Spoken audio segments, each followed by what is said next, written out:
Manual therapy lecture series chapter 6 OMT treatment में आज हमारा लास्ट टॉपिक है, that is to inform, instruct and train. Basically that is all about the patient education. Most important component है और इसी चीज को टाइम लग जाता है अडॉप्ट करने में, लेकिन जब आपका पेशेंट इजीली एजुकेट हो जाता है तो उससे आपका टाइम भी काफ़ी बच जाता है। क्योंकि जब पेशेंट एजुकेशन हो जाती है और पेशेंट उस चीज़ को अच्छे से अंडरस्टैंड कर लेता है तो वो उसकी एक्टिव पार्टिसिपेशन हो जाती है। पेशेंट और फिजियोथेरेपिस्ट का कम्युनिकेशन या हेल्थ केयर कम्युनिकेशन इन्हांस होने की वजह से बहुत सारी बातें या क्यूज आपको ऑलरेडी दोनों में कम्युनिकेट हो जाती हैं। Any disturbance of the locomotor system जैसा कि क्रॉनिक होते हैं और रिकरेंट कंडीशंस होती हैं, वहां पर जाहिर है पेशेंट को सेल्फ मैनेज करना होता है, अपना पेशेंट को होम को भी और वर्क को भी। तो इसलिए जब हमारे पास क्रॉनिक कंडीशन हो या जो रिकरेंस के चांसेस हो तो वहां पर ज़्यादातर पेशेंट एजुकेशन बहुत ज़्यादा एक मेजर पिलर होती है।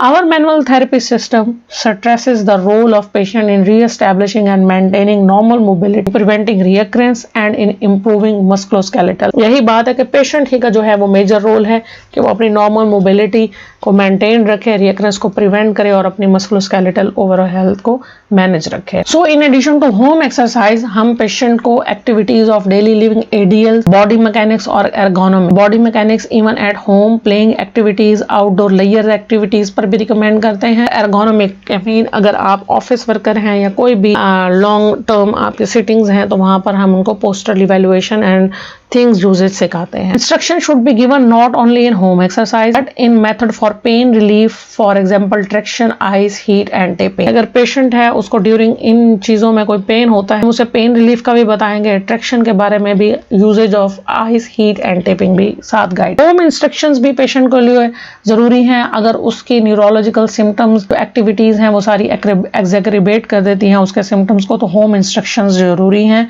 कि पेशेंट जब एक्टिविटी कर रहा हो तो वो अपने न्यूरोलॉजिकल साइंस को भी साथ साथ मॉनिटर करता रहे ताकि वो अपनी एक्टिविटीज सेफ लेवल तक परफॉर्म कर सके। Patient need instruction in what posture and movement to avoid developing new and more helpful way of moving and work. अपनी सिम्टम्स को उसने प्रोवोक नहीं करना, एलिविएट करना है, कम करना है। इसके लिए ट्रेनिंग प्रोग्राम्स एम्फेसाइज किए जाते हैं जिसमें पेशेंट को कोऑर्डिनेशन, एनेस्थेटिक ट्रेनिंग, स्ट्रेंथ और इंड्योरेंस ट्रेनिंग्स वगैरह सिखाई जाती हैं, बताई जाती हैं ताकि पेशेंट जो है वो एक्टिविटी को, बिहेवियर, टाइमिंग, मसल्स रिक्रूटमेंट और इंटेंसिटी वगैरह को अच्छे से मॉनिटर करे। थेरेप्यूटिक ट्रेनिंग प्रोवाइड की जाती है इंडिविजुअल बेसिस में भी, ग्रुप के बेसिस में भी, सो दैट पेशेंट जब एक हॉस्पिटल से या एक ट्रीटमेंट से डिस्चार्ज हो रहा हो तो उसके बाद वो फिजिकल थेरेपिस्ट या किसी भी ट्रेनिंग इंस्ट्रक्टर की हेल्प से अपनी वो चीजें कंटिन्यू रखें। पेशेंट एजुकेशन है, होम एक्सरसाइज है या एक्सेस टू हेल्थ फैसिलिटीज, सबसे ज्यादा मेजरली डिपेंड कर रही होती है हमारे साइकोसोशल फैक्टर। पेशेंट की एजुकेशन,